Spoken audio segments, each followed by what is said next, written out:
is eternal and being studied now thousands of years later. The language may be archaic, but the message is most timely. It's a fascinating book, absolutely fascinating. And of course, we're just on page 13. There's an incredible number of over 200 and about 225 pages in this incredible book written by a Jewish rabbi about the prophecies in the Bible, in the Old Testament, that speak of the modern miracle of Israel being returned to its people and the people returning to their land. This book, by the way, is available from us. You can get it for $24.95 plus shipping and handling. I hope you'll get it today. You will enjoy the various readings that you will find here. Do you remember on our last broadcast, we talked about this rabbi referring to 1,800 years of drought? I want you to listen to what he says here on page 25. He says, there's a prophecy that says your heavens over your head will be copper, or in King James Version brass, and the land beneath you will be iron. The Almighty, that is God, will make the rain of your land dust and dirt.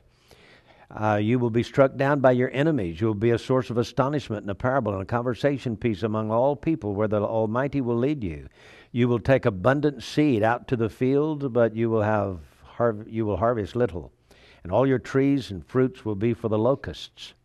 So in this prophecy, which describes events during the second exile from Israel, and by the way, you know, the Bible talks about their first exile to Babylon, but then another exile when they're scattered to all the nations of the world, and that would be under the Romans.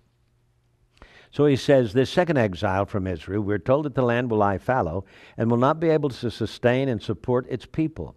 And the devastation will be so pervasive, the Almighty informs us that only a handful of Jews will be able to reside in the land and that they'll barely survive.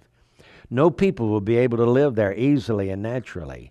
Those Jews who did manage against all odds to endure these horrific conditions, these Jews who could just barely subsist, and that was only because they were financially supported by their co-religionists from other parts of the world. Beside the Jews who barely survived, thousands upon thousands would eventually, through the years, have to leave because they just couldn't make it, or they would die as a result of these horrific environmental conditions. The Torah says that the desolation will be so extensive and so intensive that the entire world will take note of this amazing phenomena, as has happened throughout history. Indeed, the entire world has often been horrified by the Jewish experiences. The devastation, listen to this, the devastation was noted by everyone throughout history. In 1267, upon arriving in the land, Rabbi Moshe ben Nachman writes, quote, "What shall I tell you about the land? There are so many abandoned places, and the desolation is all-encompassing.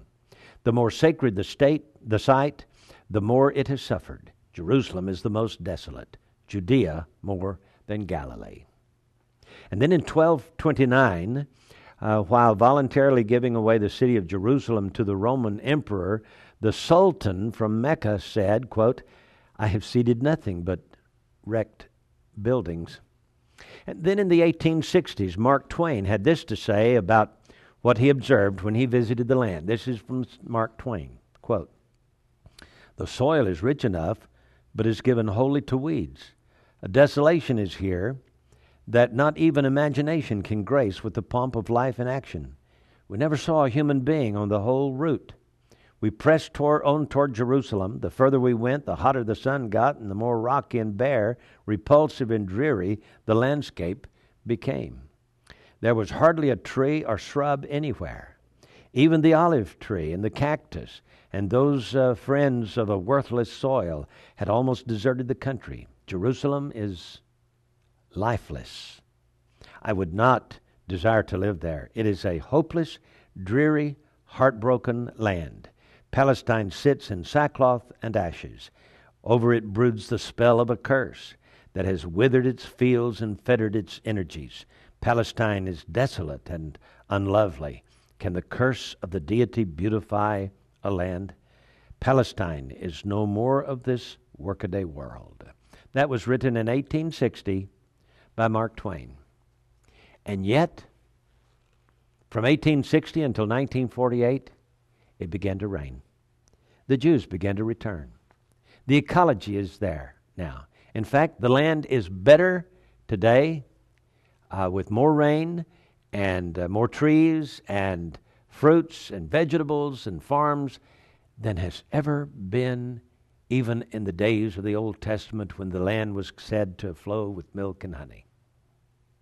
It's better than ever today. How did this happen? Because there's a God in heaven.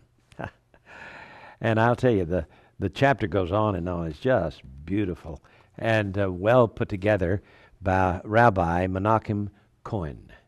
I'd like for you to get the book, order it from us for $24.95 plus shipping and handling, and then you will thoroughly enjoy the read.